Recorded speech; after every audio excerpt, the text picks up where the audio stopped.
Bismillahirrahmanirrahim. Assalamualaikum warahmatullahi wabarakatuh. Bismillahirrahmanirrahim. Allahumma sholli ala sayyidina Muhammad wa ala alihi washabihi ajmain. Amma ba'du. Selamat berjumpa kembali dalam pelajaran pendidikan agama Islam. Kali ini kita masuk pada pembahasan bab 3, yaitu saling menasihati dengan santun. Nanti ada pembahasan Quran surat Luqman ayat 13-14. Ada sedikit kajian tajwid, kemudian isi kandungan ayat. Hari ini kita akan bahas 3 poin ini. Baik, mari kita baca dulu dengan tartil tajwid yang benar. Mudah-mudahan kita termasuk orang yang ahli Quran, dapat syafaatul Quran kelak di yaumul qiyamah. Amin ya rabbal alamin. A'udzu billahi minasy syaithanir rajim. Bismillahirrahmanirrahim. Wa idh qala Luqmanu libnihi wa huwa ya'iduhu ya bunayya la tusyrik billah innash syirka ladzulmun 'adzim. Wa wassaynal insana biwalidayhi hamalathu ummuhu wahnan 'ala wahnin wa fisaluhu fi 'amain an ishkur li wa liwalidayk ilayyal masir. Sadaqallahul azim. Wa idh qala, dan ketika Luqman berkata libnihi, kepada anaknya, wa huwa ya'iduhu, dia Luqman sedang menasihatinya, ya bunayya, wahai anak laki-lakiku yang tercinta, la tusyrik billah, janganlah engkau menyekutukan atau menduakan Allah. Inna syirka, sesungguhnya menyekutukan Allah itu, la dzulmun adim, adalah kezaliman yang sangat besar. Wassaynal insana, dan ketika kami wasiatkan kepada manusia, liwalidayhi, agar berbuat baik atau berbakti kepada kedua orang tuanya, ibu bapaknya. Hamalathu ummuhu, ibunya mengandungnya, wahnan ala wahnin, dalam kondisi lemah di atas lemah atau susah di atas susah. Wa fisaluhu fi 'amaini, dan menyapihnya sampai 2 tahun atau menyusuinya sampai 2 tahun, kemudian disapi. Aniskurli, bersyukurlah kepadaku, wali walidayka, dan bersyukurlah kepada kedua orang tuamu, ibu bapakmu, ilayyal masir, sesungguhnya tempat kembali hanya kepadaku. Ini adalah Quran surat Luqman ayat 13-14. Baik, di sini ada pembahasan tajwid, yaitu mengenai mad silah qasirah, mad lin dengan mad arid disukun. Saya beri penjelasan yang sangat mudah. Mad silah qasirah, kemarin sudah dibahas, mad itu adalah bacaan yang panjang. Mad adalah bacaan yang panjang. Mad silah qasirah itu contoh di sini, wa huwa ya'iduhu. Nah, mad silah qasirah itu cirinya adalah hak domir. Kalau ada hak seperti ini, hu, kemudian setelah hak ini tidak berhadapan dengan hamzah. Atau kalau dalam kitab Hidayatul Mustafid dikenal dengan istilah hamzah kotok, maka itu namanya mad silah qasirah. Mad itu panjang, silah itu nyambung, qasirah itu pendek.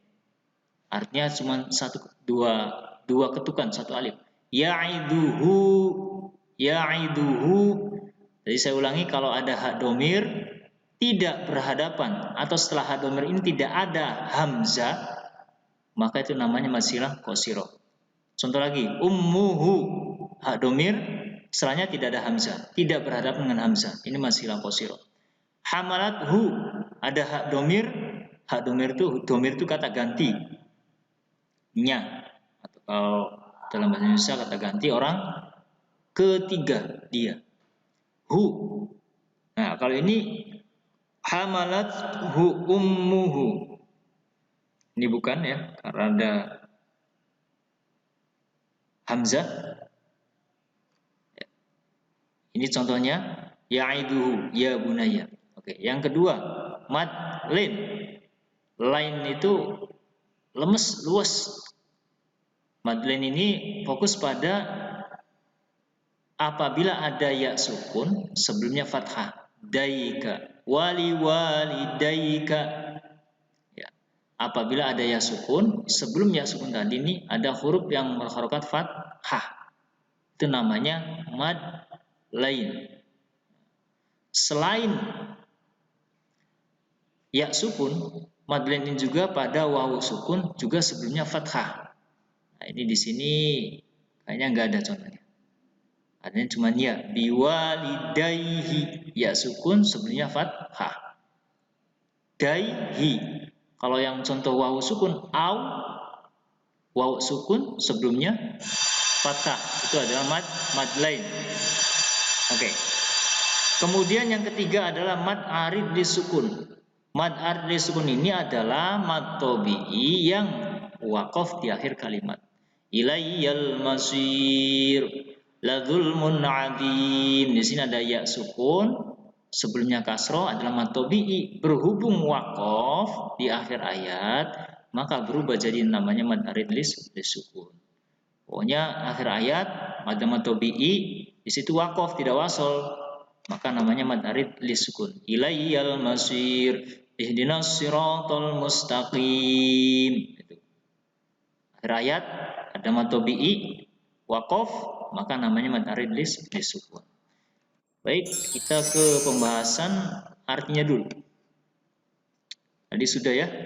Dan kami perintah kepada manusia berbuat baik kepada kedua orang tuanya, ibunya telah mengandungnya dalam keadaan lemah yang bertambah-tambah dan menyapinya dalam 2 tahun. Bersyukurlah kepadaku dan kepada 2 orang ibu bapakmu. Hanya kepadakulah kami tempat kembali. Sudah. Kemudian perlu diketahui bahwa surat Luqman ini diambil dari nama seseorang zaman dahulu.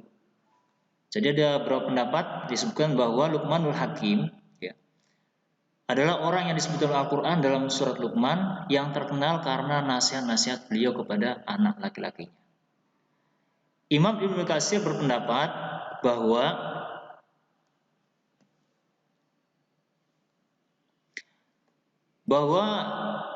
nama panjang Luqman ini adalah Luqman bin Unaqo bin Sadul. Sedangkan asal-usul Luqman, asal-usul Luqman ini sejumlah ulama berbeda pendapat. Imam Ibnu Abbas menyatakan bahwa Luqman adalah seorang tukang kayu dari Habsyi. Sedangkan riwayat lain menyebutkan ia bertubuh pendek dan berhidung mancung dari Nubah atau wilayah Sudan. Dan ada yang berpendapat ia berasal dari Sudan. Ada pula yang berpendapat bahwa Luqman adalah seorang hakim yang adil pada zaman Nabi Daud alaihissalam. Jadi itu beberapa pendapat ulama tentang Luqmanul Hakim yang tersebut di dalam surat Luqman. Yang jelas Luqman ini terkenal karena nasihat-nasihat beliau. Isi kandungan ayat tadi, pertama nasihat Luqman dengan santun dan lemah lembut kepada anaknya agar menyembah Allah Subhanahu wa taala dan jangan menyekutukannya. Ini bagian daripada kesunahan kita dalam mendidik anak, itu mengenalkan tentang ketauhidan, siapa Tuhan kita, siapa yang wajib disembah, dan perlu diketahui bahwa tidak boleh menyekutukan Allah Subhanahu wa taala. Kemudian Luqman juga memberi nasihat dengan bijak jika kita memberi nasihat dengan bijak akan membuahkan hasil yang positif.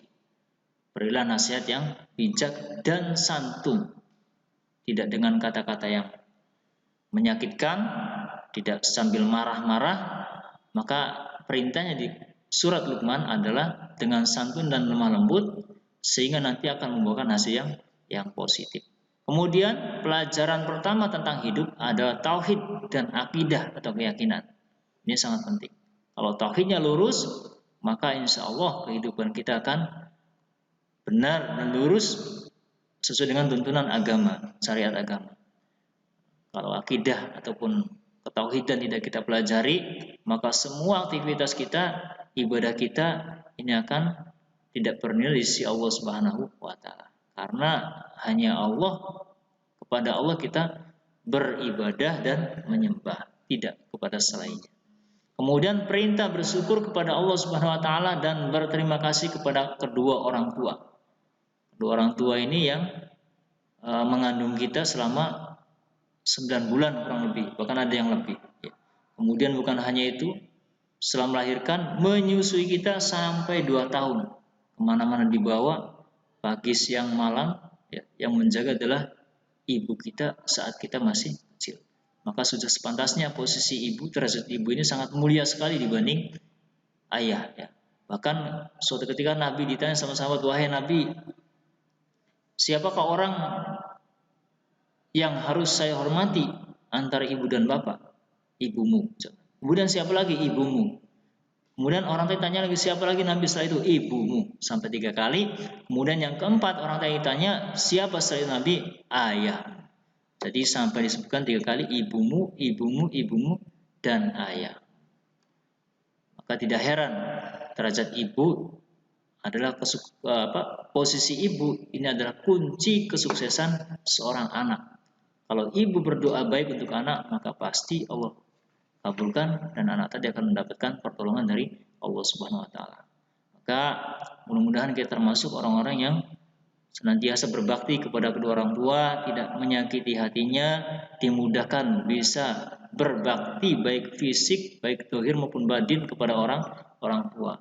Maka berbahagialah bagi kita yang ataupun kalian yang masih punya kedua orang tua, jangan sia-siakan buat kesempatan bisa berbakti kepada ibu dan bapak, sehingga karir kita, dunia kita, akhirat kita bisa baik dan sukses dunia akhirat. Terima kasih, mungkin saja pertemuan kita kali ini. Wassalamualaikum warahmatullahi wabarakatuh.